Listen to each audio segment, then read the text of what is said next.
It's midday. Guess who I found? This guy just bought me lunch. We're going to share what we had in just a second. I'm going to sit down. Welcome to Midday, everybody. It's Wednesday.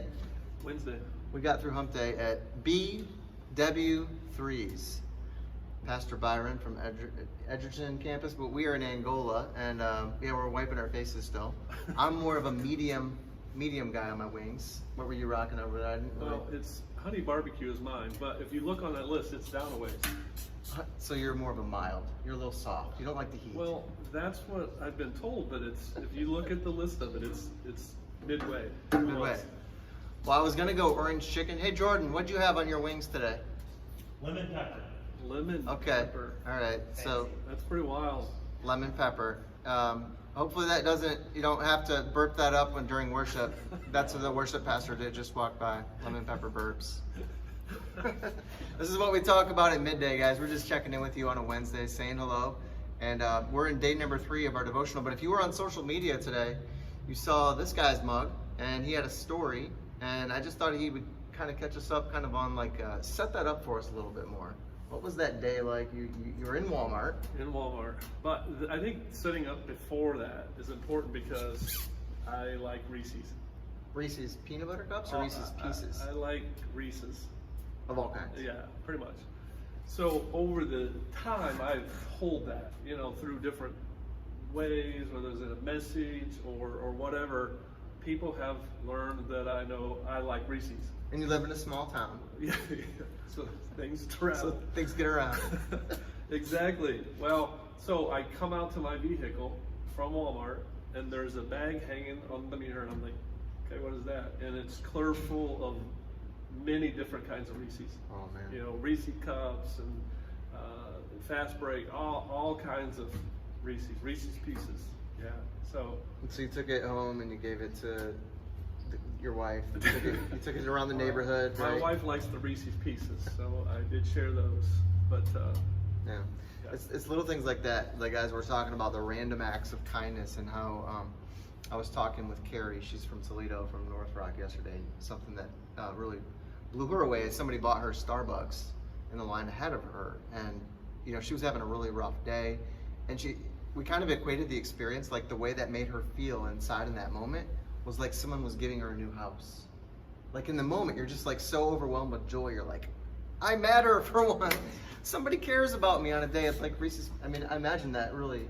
Oh, it was cool. I'm like, okay, who was that? Yeah, you're looking around. I wanted to know, Candid camera. Yeah, and but it meant that somebody cared about me, and not only that, but they knew me, and so somebody obviously, and this wasn't even in what we're doing right now. Right. The 21 days. This was a while back. So it's like they saw me obviously or whatever going into Walmart and decided I'm going to run in there and get this stuff and put it on his vehicle.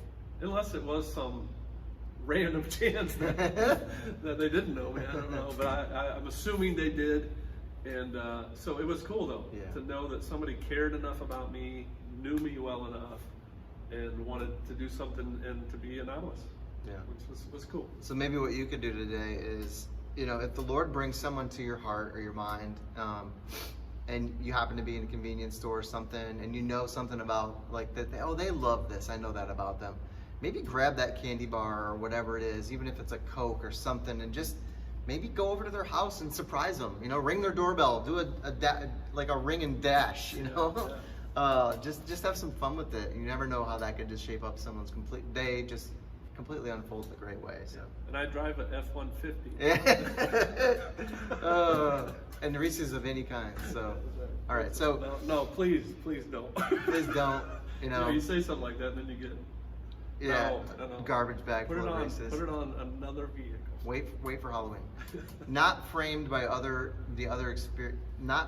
the experience of others. So we're in day 3 of our Extravagant, when worship becomes lifestyle, and we've talked about how this meets us in the moment. How we all are kind of wired and created differently. We talked about this a little bit Sunday, in the spiritual temperaments that we have and how we experience God. I don't know who brought you to Christ, but when you think about the person who brought you to Christ, they have a unique walk with the Lord. And when we're young in our faith, and even when we're growing in our faith, we tend to look around and we try and experience Jesus through the eyes of someone else. Like, should I be worshiping that way? Or like, we try and frame it up. I'm sure as a pastor, you have people have these conversations with you, like, what's the right way for me to express my faith? Right, yeah. And that's part of what's wrong with religion. And I think even the Pharisees tried to set up, this is the way it looks. This is the way it should be. You should do these things. And I think we get caught up in that it's not a way in how you do it. And that we have to be careful what we see others do, that's what I have to do. We don't all worship the same. You know, during worship at church, you look around and people are worshiping differently. There's people who do not even sing, and yet they're worshiping. And so it's that not pigeonhole and going, hey, this is the way it has to be. I think you limit yourself, which is what this says. I love that. I hope I don't get ahead of you. I think it was right here. Yeah, if we are not careful, we allow the experience of others to set the boundaries of our expectations. And I thought when I read that, I thought, wow, that is so interesting in many things. That if we just listen to their experience and not have our own experience, we have set boundaries of what's going to happen, of what our expectations are about. You know, we all experience Christ differently. You know, and if we just think that what they said is the only way, you know, it's a personal relationship. That's right. Not a whole, this is the way it is. It's a personal thing. He's gifted us with temperaments, different spiritual gifts. I'm glad that this is the church body. There's so much diversity in the way that we express our love for Christ.